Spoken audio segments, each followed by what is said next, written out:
अगर आपको give up करने का मन कर रहा है ना, तो अपने पुराने एक्सपीरियंसेस को उठा के देख लो, मज़ा आ जाएगा जी।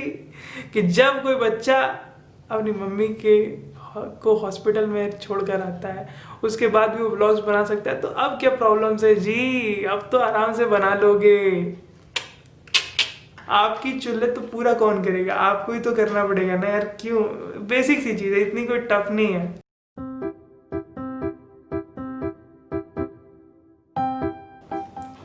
व्हाट इज अप गाइस, कैसे हैं आप सब लोग। तो यार एक और नया दिन, एक और नई शुरुआत, और इसी से शुरू करते हैं हम आज का व्लॉग। आज का व्लॉग बहुत अच्छा है, बहुत खास होने वाला है। लेकिन आप सभी लोगों को बिलेटेड हैप्पी दीपावली। देखो भैया, दीपावली गुजर चुकी है, और जैसा कि हमने दीपावली पे कोई व्लॉग शूट करा नहीं है, क्योंकि थोड़ा थोड़ा भागा दौड़ी हो गई थी। और बस समझ जाओ, क्वेश्चन नहीं पूछना क्यों नहीं करा, बस हो गया, ठीक है। तो यार आज का जो व्लॉग है ना, ये आपके लिए बहुत ज़्यादा लर्निंग प्रोवाइड करने वाला है, क्योंकि आज के व्लॉग में मैं आपको बताऊंगा मैंने मेरा 100 वीडियो चैलेंज जो है वो कैसे पूरा किया था, मेरी जर्नी कैसी रही थी। और आई होप आपको इससे बहुत कुछ सीखने को मिलेगा। तो वीडियो को यार एंड तक देखना, बने रहना। और बस यही यार, आज की वीडियो में ना बहुत मज़ा आने वाला है। आज की वीडियो में आपको बहुत सारे स्पेसिफिक पॉइंट्स क्लियर करने वाला हूँ कि जब भी कोई भी आप चैलेंज अपने लिए उठाते हो, तो खास करके उस चैलेंज को कंप्लीट करने के लिए आपको और भी देखो, कोई भी चैलेंज जब आप उठाते हो ना, तो वो चैलेंज आपको एक अलग मेच्योरिटी लेवल पे खड़ा कर देता है। अगर आप मेच्योरिटी लेवल की क्लास 10th में हो, और अगर आप कोई बड़े चैलेंज को उठाते हो, तो फिर आप क्लास 11th में पहुंच जाते हैं। जैसे मैंने 100 वीडियो चैलेंज उठाया था, 100 व्लॉग चैलेंज एक्चुअली। इस चैनल पे बेसिकली मेरे सारे व्लॉग्स ही पड़े हुए हैं, 104 वीडियोज़ के लगभग हैं, इसको एक्सक्लूड करके। और सारे व्लॉग्स हैं, मतलब 4 वीडियोस हटा दी जाए तो सब व्लॉग्स के व्लॉग्स हैं। और 100 व्लॉग्स का जो मेरा टारगेट था, वो एक्चुअल में मेरा लास्ट व्लॉग में पूरा हो गया था। तो अगर आपने नहीं देखा तो जाओ जाके देखो, देख लिया तो वेल एंड गुड है जी। तो भैया आज का वीडियो शुरू करते हैं बिना टाइम वेस्ट किए। तो चलिए शुरू करते हैं, बिल्कुल टेक्निकल गुरुजी के स्टाइल में। तो भाई ये वाली लोकेशन पे मैं बहुत दिन बाद बैठ करके कोई भी वीडियो बना रहा हूँ। हमेशा वरना मैं दूसरे कमरों में बनाता था, कभी मैं मेरी लॉबी में बनाता था, लेकिन ये मैं मेरे कमरे में बहुत दिन बाद वीडियो बना रहा हूँ। तो भैया देखो क्या है ना, कि ये जो 100 डेज़ की जर्नी थी, 100 डेज़ नहीं 100 वीडियोज़ की जो जर्नी थी, वो मेरे लिए बहुत खास है। क्योंकि इस जर्नी से मैंने इतना कुछ सीखा है ना, कि लिटरली बताऊँ मेरी फट गई है, मतलब अलग लेवल पे फटी है मेरी। सो हंसने की ज़रूरत नहीं है। चैलेंज कोई छोटा मोटा तो था नहीं। 100 ब्लॉग्स ऑलमोस्ट डेली अपलोड करना, it was like an impossible duty. और इम्पॉसिबल ड्यूटी मुझे पहले ऐसा लगा था। ट्रेन जा रही है, मुझे समझ में नहीं आता, जब मैं वीडियोस अपलोड करने बैठता हूँ तभी ऐसा क्यों होता है। तो पहले ट्रेन चालू हो जाती, निकल जाती है, फिर से हम वीडियो को कंटिन्यू करेंगे। बड़ा घर गए तेरा। हाँ जी, तो मैं जैसा कि कह रहा था कि ये जो 100 डेज़ की जर्नी रही है, बिल्कुल मेरे लिए रोलर कोस्टर राइड की तरह रही है, या यूँ कहूँ कि मेरे लिए ये गांव की सड़क की तरह रही है। अप डाउन, ऊपर नीचे, आगे पीछे, दाएं बाएं वाला कॉन्सेप्ट रहा है। मतलब यार देखो, ये जो 100 वीडियोज़ वाला, 100 डेज़ नहीं 100 वीडियोज़ वाला जो चैलेंज था मेरा, ये एक्चुअली इतना, मतलब समझ लो कि इतना भागा दौड़ी हो गई है, इतना कूदा फांदी हो गई है इसमें इतनी सारी चीज़ें हुई हैं। फर्स्टली कोविड का समय था, और कोविड में भाई इट इज़ वेरी, मतलब घर में बैठ रहे हो, घर के बाहर जाना नहीं है। मोस्ट ऑफ द मेरी वीडियोस में मैं कभी बाहर गया नहीं हूँ, सब कमरे के अंदर 4 दीवारी में बैठ के बनाई है मैंने, और डेली बनाई है। बहुत डिमोटिवेशन होता था भाई, बहुत डिमोटिवेशन होता था। कभी कभी तो कुछ भी करने का मन नहीं करता था, लेकिन जब मुझे कुछ करने का मन नहीं करता था तभी मैं उठता था, वीडियो बना देता था।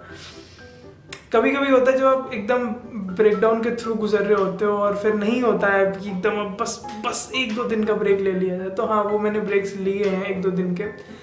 मोस्ट ऑफ द इम्पॉर्टेंट, जब मैंने ये शुरू किया था, मैंने मेरे 1 जुलाई को ब्लॉग डालना शुरू करा था, और जुलाई में मेरी दादी की डेथ हो गई थी, 27 जुलाई को।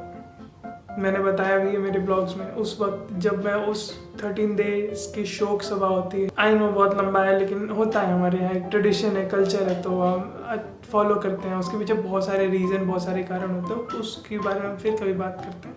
लेकिन ये एक हुआ, ठीक है। फिर मॉम की तबीयत अच्छी नहीं हो रही थी, मम्मी की तबीयत गड़बड़ हो रही थी और मम्मी का ऑपरेशन करना पड़ा हमें कोरोना में।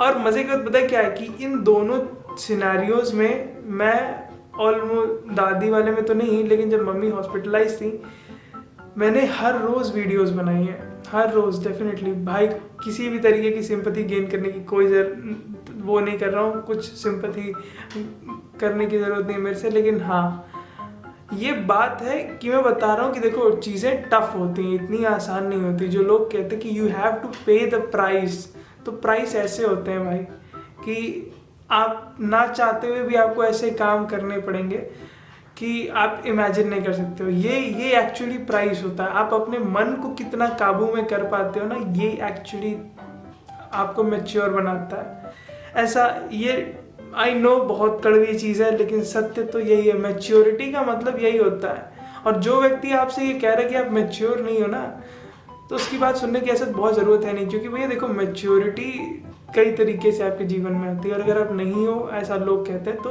लेट देम से, वो उनका टेंशन है, आपका नहीं है। आप अपनी लाइफ को एंजॉय करते रहो। तो ये जो 100 डेज है, तो बेसिकली अगर मैं सीधे तरीके से बताऊँ तो मैंने क्या क्या सीखा। देखो भैया मैंने ये सीखा कि पेशेंस सबसे इम्पॉर्टेंट चीज़ है। अगर आपके पास पेशेंस नहीं है तो आप लाइफ में कुछ भी अचीव नहीं कर सकते। पेशेंस, कंसिस्टेंसी विदाउट डिस्ट्रैक्शन, ऐसी चीज़ है भाई। पेशेंस अपने ऊपर रखना कितना ज़रूरी है आप ये इमेजिन नहीं कर सकते। अपने आप को डेली कंसिस्टेंसी के साथ आपको अपना काम करना पड़ेगा। रोगे भाई, रोगे, रोना भी आएगा। मतलब ऐसे सिनेरियोज आपके सामने आएंगे कि आपको कुछ करने का मन नहीं करेगा, लगेगा कि बस अब फेंक दो, बंद कर दो। ऐसा मन करेगा कि कुछ नहीं करना भाई, कहीं दुनिया छोड़ के भाग जाए, ऐसी फीलिंग आएगी। मगर फिर आप अपने दिमाग को ऐसे ट्रेन करोगे कि बस अब बस बहुत हो गया, बहुत हो लिया, अब चलो चल के वीडियो बनानी है। आपको ऐसे करना पड़ेगा और करना ही करना है। अगर आपने अपना गोल डिसाइड कर रखा, आप चाहते हो उस गोल को जीना, तो आपको ये प्राइस पे करना पड़ेगा। आपको अपने कंफर्ट जोन के बाहर आना पड़ेगा, अपनी लेनी पड़ेगी। इस पर मैं एक वीडियो बनाऊंगा डेडिकेटेडली। कंफर्ट जोन के बाहर अपने आप को लात मार के बाहर करना पड़ेगा, अपने आप को फोर्स करना पड़ेगा ऐसे कामों को करने के लिए आपने इमेजिन नहीं करा होगा। ऐसे कामों से मेरा तात्पर्य यह है कि आपको अपने दिमाग की बेड़ियों को तोड़ करके आगे निकलना पड़ेगा, और वो सबसे टफ काम होता है। अपने मन को काबू में रखना। आपका दिमाग इधर उधर जब भागता है उसको रोकना। इधर उधर से भागने से मेरा तात्पर्य यह है कि जब आपके लाइफ में बहुत सारी प्रॉब्लम्स चल रही होती हो तो आप चीज़ों से भागने की कोशिश करते हैं। आपको लगता है कि आपको व्लॉग्स नहीं बनाने हैं, भागो यार, छोड़ो, क्या ज़रूरत है इसकी, कुछ रिजल्ट नहीं निकल रहा है, लोग कह रहे हैं कि भैया क्या कर रहे हो, हमें तो नहीं समझ में आ रहा। लेकिन at the end of the day आपको यह सोचना है कि क्या वो लोग ने ये चुल काटी है? नहीं, आपकी चुल तो पूरा कौन करेगा, आपको ही तो करना पड़ेगा ना यार। क्यों? बेसिक सी चीज़ है, इतनी कोई टफ नहीं है। तो देखो यार, पेशेंस बहुत ज़रूरी है। पेशेंस तुम कुछ भी कर लो, आप मतलब पेशेंस नहीं होगा तो आप घंटा कुछ नहीं उखाड़ सकते, पहला। दूसरा ये कि आपको कंसिस्टेंसी मेंटेन करके रखनी पड़ेगी। कंसिस्टेंट नहीं रहोगे तो बुड़ोगे, मतलब डूबोगे। अब कहाँ डूबते हो ये तो किस्मत में आपकी अपनी होगा, लेकिन हाँ डूबोगे ज़रूर। और अपने आप को ना किक आउट करना, अपने आप को फोर्स करना। और तीसरा जो पॉइंट सबसे ज़रूरी है वो यही है कि आपको अपने आप को फोर्स करना पड़ेगा। फोर्स नहीं करोगे, अपने आप को कंफर्ट जोन के बाहर नहीं फेंकोगे तो काम नहीं होगा। रात रात की नींदें उड़ानी पड़ेंगी। समझ में आ रही है बात? रात को नींद आएगी नहीं, फ्रस्ट्रेशन और टेंशन की वजह से। दिनचर्या खराब होगी, आपको भोजन, आपका खाना आपको अच्छा नहीं लगेगा, होगा इरिटेशन भी होगी, टेंशन भी होगी। पेरेंट्स ये कहेंगे कि भैया क्या है, क्या दिक्कत हो रही है, लेकिन at the end of the day it will be worth it. 100 videos complete करी ना तो ऐसा लगा कि मैं पूरी कोई जंग जीत ली। वाह, लोगों के 100K सब्सक्राइबर होते हैं, मेरे 100 व्लॉग्स पूरे हुए हैं। कोई जंग नहीं जीती, लेकिन दिमाग इतना बैरियर फ्री हो गया कि वाह, जंग जीत ली। एक छोटा सा पॉइंट गेन कर लिया, एक अचीवमेंट की लिस्ट में पहला किस्सा जोड़ लिया है। अभी तो और किस्से जोड़ने हैं, बस यही है यार, आज की वीडियो में इतना ही रखते हैं। और देखो 3 पॉइंट आज की वीडियो से हमने सीखा, वो ये था कि पेशेंस रखना है, गिव अप नहीं करना है, चाहे जितनी भी परिस्थितियां आ जाएंगी, आपको तोड़ के रख देंगी, मरोड़ के रख देंगी, कचर देंगी। ऐसा नहीं होगा ऐसा होगा, ऐसा मत सोचना कि नहीं होगा, ऐसा होगा, लेकिन आपको टूटना नहीं है, ठीक है। दूसरा ये कि आपको कंसिस्टेंट रहना पड़ेगा। रोना आएगा, काम करने का मन नहीं करेगा, आलस भी आएगा, जो प्रॉब्लम्स होंगी वो आपकी लेंगी कायदे से, लेकिन आपको कंसिस्टेंट रहना पड़ेगा, अपने आप को कूल एंड काम चिल रखना पड़ेगा। और तीसरा सबसे ज़रूरी चीज़ ये है कि अपने आप को अपने कंफर्ट जोन के बाहर उठा करके फेंकना पड़ेगा, कचरना पड़ेगा, तोड़ना पड़ेगा, फोड़ना पड़ेगा, तब जा करके आप अपना गोल अचीव कर पाओगे। और अगर आप ऐसा नहीं करते तो भाई एक बार मिल गया तो फिर हाथ से निकल जाएगा, ठीक है। तो अपने कंफर्ट जोन के बाहर अपने आप को उठाओ, फेंको और कहो कि चल काम कर। बेवकूफ, काम कैसे नहीं करेगा, मारेंगे, तोड़ेंगे, तोड़ेंगे।